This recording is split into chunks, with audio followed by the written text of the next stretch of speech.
पूज्याय राघवेन्द्राय सत्यधर्मरताय च। ಎಸ್ ಅಮ್ಮ, ಇವಾಗ ಹೇಳಿದ್ವಿ ಕೆಲವರು ತುಂಬ ಆರ್ಥಿಕವಾಗಿ ಸಂಕಷ್ಟದಲ್ಲಿರ್ತಾರೆ. ಏನು ಮಾಡಿದ್ರು ಕೆಲಸ ಎದುರಾಗ್ತಿರುತ್ತೆ. ಬಿಸ್ನೆಸ್ ಮಾಡಿದ್ರೆ ಏನಾದರೂ ಸೊ ಇವತ್ತು ಅದರಲ್ಲಿ ಬೇರೆ ಇವತ್ತು ಶುಕ್ರವಾರ, ಲಕ್ಷ್ಮಿಯ ವಾರ, ಇವತ್ತು ದೇವಿ ಮನೆಗೆ ಇರೋರಂಥ ವಾರ ಆಗಿದ್ದು ಅದು ಇವತ್ತು ಒಂದು ಬಿಸ್ನೆಸ್ ಮಾಡಬೇಕಂದ್ರೆ ಹಣ ನಮ್ಮ ಹತ್ರ ಉಳ್ಕೋಬೇಕಂದ್ರೆ ಎಕ್ಸ್ಟ್ರಾ ಬರೋದೇನು ಬೇಡ, ಬೇಕಾದ್ರೆ ಇದ್ದಿರೋ ಹಣನ ಏನೋ ನಮ್ಮ ಹತ್ರನೇ ಜೋಪಾನವಾಗಿರ್ಬೇಕು ಅನ್ನೋದಾದ್ರೆ ಏನು ಮಾಡಬೇಕು? ಖಂಡಿತ. ನೋಡಿ, ಒಂದು ಬಾವಿನ ನಾವು ತೋಡ್ತೀವಿ, ಬಾವಿನ ಒಂದು ಅಗಿತಾ ಬರ್ತೀವಿ, ಅಗಿತಾ ಬರ್ತಾ ಬರ್ತಾ ಬರ್ತಾ ಸ್ವಲ್ಪ ಆಳಕ್ಕೆ ಅಗಿತಾ ಹೋಗ್ತಾ ಏನಾಗುತ್ತೆ, ಫಸ್ಟ್ ಒಂದು ಕಣ್ಣು ಓಪನ್ ಆಗುತ್ತೆ, ಒಂದು ತೂತ ಅದರಲ್ಲಿ ಬರುತ್ತೆ, ಹೋಲಾಗುತ್ತೆ. ಆ ಹೋಲಿಂದ ಒಂದು ಸ್ವಲ್ಪ ನೀರು ಬರೋಕ್ಕೆ ಸ್ಟಾರ್ಟ್ ಆಗುತ್ತೆ. ಅದು ನೋಡಿ ಅದರಲ್ಲಿ ಫುಲ್ಲು ಬರಲ್ಲ, ಒಂದು ಸ್ವಲ್ಪ ಬರುತ್ತೆ. ಪಕ್ಕದಲ್ಲಿ ಇನ್ನೊಂದು ಸ್ವಲ್ಪ ಅಗಿತಾ ಅಗಿತಾ ಇನ್ನೊಂದು ಹೋಲಾಗುತ್ತೆ, ಅದರಲ್ಲೂ ಸಹ ಬರುತ್ತೆ, ಸ್ವಲ್ಪ ಅಷ್ಟು ಮಟ್ಟಿಗೆ ಸ್ವಲ್ಪ ಮಟ್ಟಿಗೆ ಬರುತ್ತೆ. ಇನ್ನೊಂದೂ ಬರುತ್ತೆ ನೋಡಿ, ಇನ್ನೊಂದು ಅಗಿತಾ ಅಗಿತಾ ಮೂರನೇ ಕಣ್ಣು ಬರುತ್ತೆ. ಆ ಮೂರನೇ ಕಣ್ಣಲ್ಲಿ ನೀರು ಜಾಸ್ತಿ ಬಂದಮೇಲೇ ಆಟೋಮೆಟಿಕ್ಕಾಗಿ ಕಾಲು ನಿಂತಿರೋರೇ ಬೇಗ ಬೇಗ ಓಡಿ ಬಂದುಬಿಡ್ತಾರೆ. ಎಷ್ಟೋ ಬಾವಿಲಿ ನೀರು ಅಗಿತಾ ಇರುವಾಗಲೇ ನೀರು ಸೊಂಟಕ್ಕೆ ಆಮೇಲೆ ಕತ್ತಿಗೆ ಈ ಥರ ತಲೆಗೆ ಬಂದಿರೋ ಅಂಥದ್ದು ಸಹ ಇದೇ ನೀರು. ಯಾಕೆ ಅಂತಂದರೆ ಆ ಬಾವಿಲಿರೋ ಅಂಥ ಅಗಿತಾ ಅಗಿತಾ ಅಗಿತಾ ಕಣ್ಣು ಮೂರು ಬರುತ್ತೆ ನೋಡಿ, ಆ ಮೂರು ಕಣ್ಣಿಗೂ ಸಹ ಅರ್ಥ ಶಿವನ ಕಣ್ಣು, ಶಿವನ ಕಣ್ಣೇನೆ. ಆ ನೀರು ನೀವೆಷ್ಟೇ ಎತ್ತುತ್ತಾ ಇದ್ರೂ ಸಹ ಆ ಬಾವಿಯಿಂದ ಖಾಲಿ ಆಗೋದೇ ಇಲ್ಲ, ಇದ್ದೇ ಇರುತ್ತೆ. ಯಾಕೆ ಅಂತಂದರೆ ಆ ಭಗವಂತ ಗಂಗಾದೇವಿನೇ ಭೂಮಾದೇವಿ ಕೊಟ್ಟು ನಮ್ಮನ್ನು ಕಾಪಾಡೋ ಅಂಥ ಶಕ್ತಿ ಮಾಡಿರುವಾಗ ಆ ಅಗಿತಾ ಅಗಿತಾ ಗಂಗೆ ಉತ್ಪತ್ತಿ ಆಗ್ತಾಳೆ ವಿನಃ ಕಮ್ಮಿ ಆಗೋದಿಲ್ಲ. ಆ ಥರ ನೀವು ದಾನ ಮಾಡ್ತಾ ಮಾಡ್ತಾ ಮಾಡ್ತಾ ಮಾಡ್ತಾ ನಮಗೆ ಬಂದು ಸೇರುತ್ತೆ ವಿನಃ ಕಮ್ಮಿ ಆಗಲ್ಲ. ಇವಾಗ ನಮ್ಮ ಹತ್ರ ಕಮ್ಮಿ ಆಗಬಾರ್ದು, ಅದನ್ನು ಹಾಗೆ ಸೇಫ್ಟಿಯಾಗಿ ಇಟ್ಕೋಬೇಕು. ನಾವು ಮಾಡೋಂಥ ಬಿಸ್ನೆಸ್ ಇಂಪ್ರೂವ್ ಆಗಬೇಕು ಅನ್ನೋರು ಖಂಡಿತವಾಗ್ಲೂ ಶುಕ್ರವಾರ ದಿವಸ ಒಂದು ದೇವಿ ದೇವಸ್ಥಾನಕ್ಕೆ, ಯಾವುದಾದ್ರೂ ದೇವಿ ದೇವಸ್ಥಾನಕ್ಕೆ ನಂದಾದೀಪ ಹಚ್ಚಬೇಕು. ಅದೇ ರೀತಿ ಯಾಕೆ ನಂದಾದೀಪ ಹೇಳ್ತಾನೆ ಇದ್ದೀರಾ, ಅದರಲ್ಲಿ ಏನಿದೆ ಪ್ರತಿಫಲ ಅಂದರೆ ನೋಡಿ, ಒಂದು ಯಾವಾಗಲೂ ಮನೆ ನಮ್ಮದು, ಮನೆಯೇ ಮಂತ್ರಾಲಯ, ಮನಸ್ಸೇ ದೇವಾಲಯ. ನಮ್ಮ ಮನೇನ ಯಾವಾಗಲೂ ನಂದಗೋಕುಲವಾಗೇ ಇಟ್ಕೋಬೇಕು, ಅಲ್ಲೇ ಆ ಭಗವಂತನ ಆಶೀರ್ವಾದ ಇರುತ್ತೆ. ಏನಕ್ಕೋಸ್ಕರ ನಂದಾದೀಪ ಹಚ್ಚಬೇಕು ನಾವು ಅಂತ ಅಂದರೆ 9 ದೀಪದಲ್ಲಿ ದೀಪ ಹಚ್ಚಬೇಕು ಅಂತ ಅಂದರೆ ಯಾಕೆ ಅಂತಂದರೆ ಎಲ್ಲ ನವ ದೇವಿಯರುಗಳಿಗೂ ಅದು ಇವಾಗ ನೋಡಿ ಅಷ್ಟಲಕ್ಷ್ಮಿ ಇದೆ, ಒಂದು ದೀಪ ಗಣಪತಿಗೆ ಹೋಗುತ್ತೆ. ನವದೀಪ ಹಚ್ಚುವಾಗ ಏನಾಗುತ್ತೆ ಅಂದರೆ ನವಗ್ರಹಕ್ಕೂ ಸರಿ ಶಾಂತಿ ಆಗುತ್ತೆ. ಆ ನವಗ್ರಹ ಶಾಂತಿ ಆಯಿತು ಅಂದರೆ ನಮ್ಮ ಮನೇಲಿ ಕಾಸಾಗಲಿ ಏನು ಬೇಕಾದರೂ ಸಿಗುತ್ತೆ. ಯಾವಾಗಲೂ ನೋಡಿ, ಒಂದು ನವಗ್ರಹ ಆಶೀರ್ವಾದ ಇಲ್ಲ ಅಂತ ಅಂದರೆ ಮದುವೆನೂ ಆಗಲ್ಲ, ಒಂದು ತಾಯಿ ಮಗುನೂ ತಗೊಳ್ಳೋಕ್ಕೆ ಸಾಧ್ಯ ಇರಲ್ಲ. ಹಾಗಾಗಿ ಒಂದು ಮಕ್ಕಳು ಭಾಗ್ಯನೂ, ನಮಗೆ ಸಂತಾನ ಭಾಗ್ಯನೂ ಬೇಕಾಗಿದೆ ಅಂದರೆ ಫಸ್ಟು ನವಗ್ರಹ ಅನುಗ್ರಹ ಆಶೀರ್ವಾದನೂ ಬೇಕಾಗಿದೆ. ಹಾಗಾಗಿ ನಾವು ಹಣನ ಸೇವ್ ಮಾಡ್ಕೋಬೇಕು ಅಂತ ಅಂದರೆ ಫಸ್ಟು ದೇವಿ ದೇವಸ್ಥಾನಕ್ಕೆ ಹೋಗಿ ತಿಂಗಳಿಗೊಮ್ಮೆ ಪೌರ್ಣಮಿ ದಿವಸ, ಅಮಾವಾಸ್ಯೆ ದಿವಸ ಆಗಲಿ ಪೌರ್ಣಮಿ ದಿವಸ ಆಗಲಿ ನೀವು ಅಭಿಷೇಕಕ್ಕೆ ಕೊಡಿ. ನೀವು ಕೊಡೋಂಥ ಅಭಿಷೇಕ ಏನು ಒಂದು 10,000 ರೂಪಾಯಿಗೆ 5,000 ರೂಪಾಯಿಗೆ ಅಲ್ಲ, ಸುಮಾರು ಏನು 1,500 ರೂಪಾಯಿ ಖರ್ಚು ಬರ್ಬೋದು ಅಷ್ಟೇ ತಿಂಗಳಿಗೆ. ಅದನ್ನು ಹೋಗಿ ನೀವು ಅಭಿಷೇಕ ಮಾಡಿಸಿ ಆ ತೀರ್ಥ ತಂದು ಮನೆಯನ್ನೆಲ್ಲ ಪ್ರೋಕ್ಷಣೆ ಮಾಡಿಸ್ಕೊಳ್ಳಿ. ನೀವು ಮಾಡೋಂಥ ಏನು ಬಿಸ್ನೆಸ್ ಮಾಡ್ತಿರೋ ಆ ಸ್ಥಾನದಲ್ಲೂ ಸಹ ಪ್ರೋಕ್ಷಣೆ ಮಾಡಿ. ದಿನನಿತ್ಯ ಒಂದು ದಿನನಿತ್ಯ ನಿಂಬೆಹಣ್ಣಲ್ಲಿ ಒಂದು ಕಟ್ ಮಾಡಿ ಆ ನಿಂಬೆಹಣ್ಣು ಸರಿ ಭಾಗ ಆದಮೇಲೆ ದೃಷ್ಟಿ ತೆಗೀರಿ ಬಾಗಿಲಿಗೆ. ಅದೇ ರೀತಿ ಆ ನಿಂಬೆಹಣ್ಣನ್ನೇ ಒಂದು ನಿಂಬೆಹಣ್ಣನ್ನು ದೇವ್ರ ಹತ್ರ ಇಟ್ಕೊಳ್ಳಿ. ಅದೇ ರೀತಿ ಗಲ್ಲದಲ್ಲಿ ಸಹ ಒಂದು ನಿಂಬೆಹಣ್ಣನ್ನು ಇಟ್ಕೊಳ್ಳಿ. ಆಟೋಮೆಟಿಕ್ಕಾಗಿ ಬಿಸ್ನೆಸ್ ಸ್ಟಾರ್ಟ್ ಆಗ್ತಾ ಇರುತ್ತೆ. ಯಾಕೆ ನಾವು ಗಲ್ಲದಲ್ಲಿ ಇಡಬೇಕು ಅಂತ ಅಂದರೆ ಅಲ್ಲಿ ಗಲ್ಲದಲ್ಲಿ ಇರೋಂಥ ಮಹಾಲಕ್ಷ್ಮಿ ಸಹ ಅಲ್ಲಿ ನೆಲೆಗೊಂಡಿರ್ತಾಳೆ. ಆ ದೇವಿ ಆಶೀರ್ವಾದ ಸಹ, ದುರ್ಗೆ ಆಶೀರ್ವಾದ ಸಹ ಅಲ್ಲಿರುತ್ತೆ. ಅದಕ್ಕೋಸ್ಕರನೇ ಹೇಳೋದು ನಿಂಬೆಹಣ್ಣಿನಿಗೆ ಪವರ್ಫುಲ್ ಜಾಸ್ತಿ ಅಂತ. ಆ ನಿಂಬೆಹಣ್ಣು ನಮ್ಮ ಹತ್ರ ಇತ್ತು ಅಂದ್ರೇ ನೀವು ಯಾವ ಕಡೆಗೆ ಹೋಗ್ಬಿಟ್ಟು ಬಂದ್ರೂ ಸರಿ, ನಮಗೆ ಕೆಟ್ಟದ್ದು ನಡೀತಾ ಇರೋದು ಆ ನಿಂಬೆಹಣ್ಣು ಬಾಡೋಗಿರುತ್ತೆ. ನಮ್ಮಲ್ಲಿರೋ ನಮ್ಮ ದೇಹನ ನಾವು ಟಚ್ ಮಾಡ್ಕೊಂಡು ಇಟ್ಕೊಂಡಿರೋ ಅಂಥ ನಿಂಬೆಹಣ್ಣು ಬಾಡೋಗಿರುತ್ತೆ. ಇಲ್ಲ ಅಂತಂದರೆ ಕೊಳ್ತೋದಂಗೆ ಆಗಿರುತ್ತೆ. ನೋಡಿ, ನಮಗೆ ನಡಿಬೇಕಾಗಿರೋ ಅಂಥದ್ದೆಲ್ಲನೂ ಅದು ತಗೊಳುತ್ತೆ.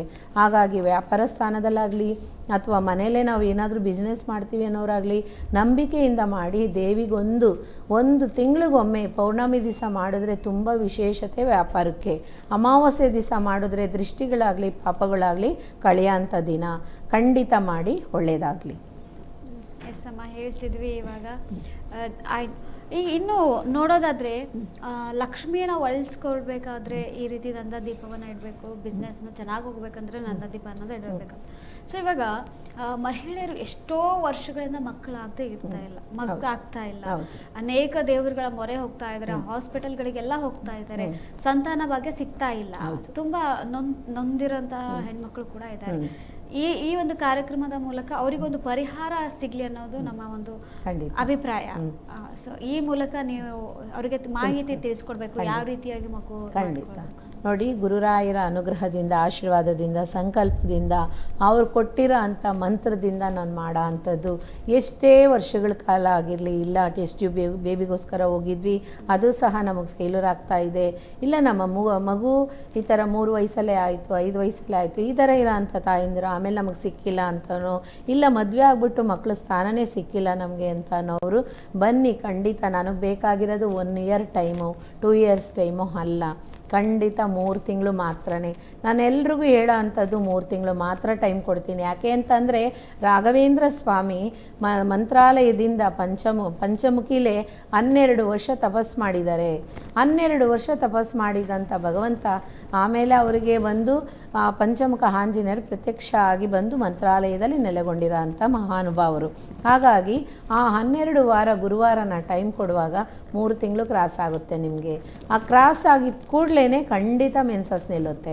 ಯಾಕೆ ಅಂತಂದರೆ ಹೇಳೋದನ್ನ ಪಾಲನೆ ಮಾಡಬೇಕು, ಅದೇ ರೀತಿ ಅದಕ್ಕೆ ಖರ್ಚು ಮಾಡೋದಕ್ಕೂ ತಯಾರಾಗಿರಬೇಕು. ಸುಮಾರು ಅಂದ್ರೂ ಖರ್ಚು ಅದೇ ಆಗುತ್ತೆ. ಸಪೋಸ್ ನನಗೆ ಸಿಗಲೇ ಇಲ್ಲ ಮಗು, ನನಗೆ ಮಗುನೇ ಸಂತಾನ ಭಾಗ್ಯನೇ ಆಗಲೇ ಇಲ್ಲ ಅಂತಂದರೆ ನೀವು ಖರ್ಚು ಮಾಡಿದ್ದಂಥ ಹಣನ ಏನಕ್ಕೆ ನೀವು ಖರ್ಚು ಮಾಡಿರ್ತೀರೋ ಆ ಹಣನ ಬಿಟ್ಟು ನೀವು ನನಗೇನು ಕೊಟ್ಟಿರ್ತೀರೋ ಅದನ್ನು ನೀವು ವಾಪಸ್ ತಗೊಂಡೋಗ್ಬೋದು. ನೋಡಿ, ಸಂತಾನ ಭಾಗ್ಯ ಅನ್ನೋಂಥದ್ದು ಆ ಭಗವಂತ ಕೊಡಬೇಕೆ ವಿನಃ ಯಾರು ಕೊಡೋಕ್ಕೆ ಸಾಧ್ಯ ಇಲ್ಲ. ಆದರೆ ಆ ಒಂದು ಶಕ್ತಿನೂ ಸಹ ಭಗವಂತ ನನಗೆ ಆ ದಾರಿ ತೋರಿಸೋದಕ್ಕೂ ಸರಿ ಆ ಶಕ್ತಿ ರಾಘವೇಂದ್ರ ಸ್ವಾಮಿ ಆ ಮಂತ್ರ ಮೂಲಕ ನನಗೇನು ಮಂತ್ರ ಕೊಟ್ಟಿದ್ದಾರೋ ಆ ಮಂತ್ರ ಮೂಲಕ ನಾನು ಮಾಡಿಕೊಡ್ತೀನಿ. ನಂಬಿಕೆ ಇರೋರು ಖಂಡಿತ ಬಂದು ನೀವು ಭೇಟಿಯಾಗ್ಬೋದು. ಅದೇ ರೀತಿ ಅವರು ನೋಡುವಾಗಲೇ ಗೊತ್ತಾಗುತ್ತೆ ಎಷ್ಟು ದಿವಸ ಆಗುತ್ತೆ, ಎಷ್ಟು ವರ್ಷ, ಎಷ್ಟು ತಿಂಗಳಾಗ್ಬೋದು, ಇಷ್ಟು ವರ್ಷ ಕಾಲ ಅವ್ರಿಗೆ ಯಾಕೆ ಈ ತಡೆ ಆಗಿದೆ ಅನ್ನೋದು ಸಹ ನಾನು ಅರ್ಥ ಮಾಡ್ಕೊಡ್ತೀನಿ. ಆದರೆ ದೋಷ ಆಗಲಿ, ಪಾಪ ಆಗಲಿ, ಪಿತೃ ಶಾಪ ಆಗಲಿ ಇರೋ ಅಂಥದ್ದನ್ನು ಖಂಡಿತ ಸರಿಪಡಿಸ್ಕೋಬೇಕು. ಅದೆಲ್ಲ ಸರಿಪಡಿಸಿದ್ರೆ ಮಾತ್ರನೇ ಸಂತಾನ ಭಾಗ್ಯಕ್ಕೆ ಖಂಡಿತ ದಾರಿ ಸಿಗುತ್ತೆ. ನೋಡಿ, ಯಾಕೆ ಪಿತೃಗಳಾಗಕ್ಕೆ ಸಾಧ್ಯ ಇಲ್ಲ ಅಂದರೆ ಪಿತೃ ವಂಶದಲ್ಲಿ ಬರೋರಂತನ ಪೂಜೆ ಮಾಡೋದಿಲ್ಲ. ಪಿತೃಗಳಿಗಾಗಿರೋ ಅಂಥದ್ದು ಏನು ಬೇಕೋ ಅದನ್ನು ಮಾಡೋದಕ್ಕೆ ಸಾಧ್ಯನೇ ಇರಲ್ಲ. ಒಬ್ಬೊಬ್ಬರು ತಾಯಿ ತಂದೆಗೆ ಪೂಜೆ ಸಹ ಮಾಡಲ್ಲ, ಅವ್ರಿಗೆ ಒಡನೆ ಒಂದು 3-4 ಮಕ್ಕಳಾಗ್ಬಿಡ್ತಾರೆ. ಕಾರಣ ಕರ್ಮಕ್ಕೋಸ್ಕರ ಹುಡ್ತೇ ವಿನಃ ಧರ್ಮಕ್ಕೋಸ್ಕರ ಇಲ್ಲ ಅನ್ನೋದು ಸಹ ಇದೆ. ಹಾಗಾಗಿ ಅವ್ರು ಮಾಡ್ತಾ ಇರೋದು ತಾಯಿ ತಂದೆನ ಸರಿಯಾಗಿ ನೋಡ್ಕೊತಾ ಇಲ್ಲ, ಆದ್ರೇನು ಮಕ್ಕಳಾಗಿದೆ ಅಂತ ಅಂದರೆ ಆ ತಾಯಿ ತಂದೆ ಆಶೀರ್ವಾದ ಒಂದು ಒಳ್ಳೆಯ ವಿಷಯವಾಗಿ ಬಂದಿರೋ ಅಂಥ ಮಗಳಿಗೆ ಆಶೀರ್ವಾದ ಮಾಡ್ತಾರೆ. ಇವ್ರು ನೋಡ್ತಾರೋ ಇಲ್ವೋ, ನೀನು ಚೆನ್ನಾಗಿರಮ್ಮ ಅಂತಾರೆ. ಆವಾಗ ಆ ಆಶೀರ್ವಾದ ಆ ಮಗು ಮೇಲೆ ಬೀಳ್ತೈತೆ. ನೋಡಿ, ಶಾಪನೂ ಎತ್ತಿದವರು ಶಾಪನೂ ಹಾಕಬೇಡಿ. ಖಂಡಿತ ತಾಯಿ ತಂದೆ ಆದವರು ಮಕ್ಳಿಗೂ ಶಾಪ ಹಾಕಬೇಡಿ, ಅದೂ ಕೂಡ ನಿಮಗೇ ಹಿಂದಿರುಗ್ಬಿಡುತ್ತೆ. ಅದೇ ರೀತಿ ಮಕ್ಕಳು ಸಹ ತಾಯಿ ತಂದೆನ ದೂರ ಮಾಡಬೇಡಿ. ಈ ಪಿತೃ ದೇವರುಗಳನ್ನ ಎಷ್ಟು ನೀವು ಪೂಜೆ ಮಾಡ್ತಿರೋ ಅದೇ ರೀತಿ ನೀವು ಪಿತೃಗಳಾಗೋದಕ್ಕೂ ಅದೇ ಚಾನ್ಸಸ್ಸು ನಿಮಗೂ ಸಿಗುತ್ತೆ. ಹಾಗಾಗಿ ದೊಡ್ಡವ್ರನ್ನ ಎಷ್ಟು ನೀವು ಪ್ರೀತಿಸ್ತೀರೋ ಅಷ್ಟು ನಿಮ್ಗೆ ಒಳ್ಳೆಯದು. ಸಂತಾನ ಬೇಕು ಅನ್ನೋರು, ಸಂತಾನ ಭಾಗ್ಯಕ್ಕೆ ನಾವು ಪ್ರಾರ್ಥನೆ ಮಾಡ್ಕೋಬೇಕು ಅನ್ನೋರು ಯಾವ ರೀತಿ ಹೇಗೆ ಅನ್ನೋಂಥದ್ದು ತಿಳ್ಕೊಬೇಕು ಅಂದರೆ ನೇರವಾಗಿ ಬನ್ನಿ, ಖಂಡಿತ ಹೇಳ್ತೀನಿ. ನಿಮ್ಮಲ್ಲಿ ಏನು ಅನಿಸುತ್ತೋ ಅದನ್ನು ನೀವು ಮಾಡ್ಕೋಬೋದು.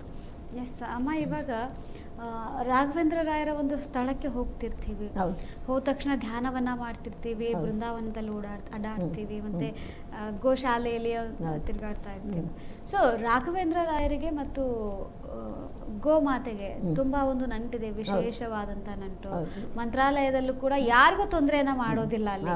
ಸೊ ಈ ರೀತಿಯಾಗಿ ಹೇಳೋದಾದ್ರೆ ಗೋಮಾತೆಯ ಬಗ್ಗೆ, ರಾಘವೇಂದ್ರ ರಾಯರ ಬಗ್ಗೆ ಹೇಳ್ತೀನಿ. ನೋಡಿ, ಮಂತ್ರಾಲಯದಲ್ಲಿ ರಾಘವೇಂದ್ರ ಸ್ವಾಮಿ ಇರೋಂಥ ಮಂತ್ರಾಲಯದಲ್ಲಿ ಫುಲ್ಲಿ ಯಾವ ಕಡೆಗೆ ನೀವು ನೋಡಿದ್ರೇ ಗೋವುಗಳು ಓಡಾಡ್ತಾನೆ ಇರ್ತವೆ, ಹಸುಗಳು ಕರುಗಳು ಎಲ್ಲ ಓಡಾಡ್ತಾನೆ ಇರ್ತವೆ. ಗೋಶಾಲೆನೂ ಸಹ ಇದೆ. ಅಲ್ಲಿ ಏನು ಅಂತಂದರೆ ಆ ಭಗವಂತನಿಗೆ ಕಾಮಧೇನು ಕಲ್ಪವೃಕ್ಷ ಅಲ್ವೇ, ಅವರು ಕಾಮಧೇನು ಆಗಿರೋದ್ರಿಂದ ಎಲ್ಲ ಕಾಮಧೇನು ಅಲ್ಲಿರುತ್ತೆ. ನೋಡಿ, ಅವರು ಬೃಂದಾವನ ಆಗಿದ್ದಂಥ ಟೈಮಲ್ಲೂ ಸಹ ಒಂದು ಹಸು ಬಂದು ಅವ್ರ ಬೃಂದಾವನದ ಮೇಲೆ ಹಾಲು ಕರೆದು ಹೋಗಿದೆ ತಾನಾಗೆ. ದಿನನಿತ್ಯ ಬೆಳಗ್ಗೆ ಎದ್ದು ಬರ್ತಾಯಿತ್ತು ನೋಡಿ, ಮೈಯೆಲ್ಲ ಜುಮ್ಮಂತೈತೆ. ಆ ದಿನನಿತ್ಯನೂ ಬರ್ತಾಯಿತ್ತು ಹಸು, ಅಲ್ಲಿ ಹಾಲು ಕರಿತಾ ಇತ್ತು ಅನ್ನೋ ಅಂಥದ್ದು ಸಹ ವಿಶೇಷತೆ ಇದೆ. ಯಾಕೆಂದರೆ ದೊಡ್ಡವರು ನನಗೆ ಹೇಳ್ಕೊಟ್ಟಿದ್ದಾರೆ. ಹಾಗಾಗಿ ಅಷ್ಟು ಪವರ್ಫುಲ್ ಇದೆ ಅಂತಂದರೆ ಸಾಧಾರಣನೇ ಅಲ್ಲ. ಆ ಕಾಮಧೇನುಗೂ ಆ ಭಗವಂತನಿಗೂ ಇರೋ ಅಂಥ ಬಂಧ ಅಷ್ಟು ವಿಶೇಷತೆ. ಯಾಕೆ ಅಂತಂದರೆ ಕೃಷ್ಣರು ಹಸುಗಳನ್ನ ಸಾಕೋರು ತಾನೆ. ಹಾಗಾಗಿ ಕೃಷ್ಣ ಎಷ್ಟು ಮುದ್ದಾಡ್ತಾರೆ. ಆ ಮುದ್ದಾಡಂಥ ಕೃಷ್ಣರಿಗೆ ಏನೆಲ್ಲ ಇಷ್ಟನೋ, ರಾಮರು ಏನೆಲ್ಲ ಇಷ್ಟಪಟ್ಟರು ಅದೆಲ್ಲ ನಮ್ಮ ರಾಯರಿಗೆ ಇಷ್ಟನೇ ನೋಡಿ. ಅದಕ್ಕೋಸ್ಕರನೇ ಹೇಳೋದವ್ರಿಗೆ ಕಾಮಧೇನು ಕಲ್ಪವೃಕ್ಷ ಅಂತ. ಆ ಒಂದು ವೈಕುಂಠದಲ್ಲಿರೋಂಥ ವೃಕ್ಷಕ್ಕೆ ಎಷ್ಟು ಬೆಲೆ ಇದೆಯೋ ಅದೇ ರೀತಿ ಅವರು ವೈಕುಂಠದಿಂದ ಬಂದಂಥ ಮಹಾಕಲ್ಪವೃಕ್ಷ ಅವರು. ಅದೇ ರೀತಿ ಕಾಮಧೇನು ಆ ಹಸುವಿನ ಮನಸ್ಸಿನಂತೆ ಅವರು, ಕಾಮಧೇನು ಮನಸ್ಸಿನಂತೆ ಅವರು. ಏನೇನು ಕೇಳ್ತೀವೋ ಅದೆಲ್ಲ ಕೊಡೋ ಅಂಥವ್ರು. ಅದೇ ರೀತಿ ಹೋಗೋ ಅಂಥವ್ರು ಖಂಡಿತ ಗೋದಾನ ಮಾಡಿ, ಗೋ ಪೂಜೆ ಮಾಡಿ, ನಿಮ್ಗೇನೇನು ಶಾಪ ಇದೆಯೋ ಅದನ್ನೆಲ್ಲ ಹೋಗಿ ಅಲ್ಲಿ ಪೂಜೆ ಮಾಡೋ ಅಂಥ ಸಮಯದಲ್ಲಿ ಖಂಡಿತ ನೀಟಾಗಿ ಎಲ್ಲನೂ ಮಾಡಿಕೊಡ್ತಾರೆ. ಹೋದವರು ಗೋಶಾಲ ಹೋಗ್ದಿರ ಬರಬೇಡಿ. ಖಂಡಿತ ನಿಮ್ಮಿಂದ ಆಗಿದ್ದಂಥ ಹಣ್ಣುಗಳು ತೊಗೊಂಡೋಗಿ ಖಂಡಿತ ಆ ಗೋಗಳಿಗೆ ಕೊಡಿ, ಒಳ್ಳೆಯದಾಗಲಿ. पूज्याय राघवेन्द्राय सत्यधर्मरताय च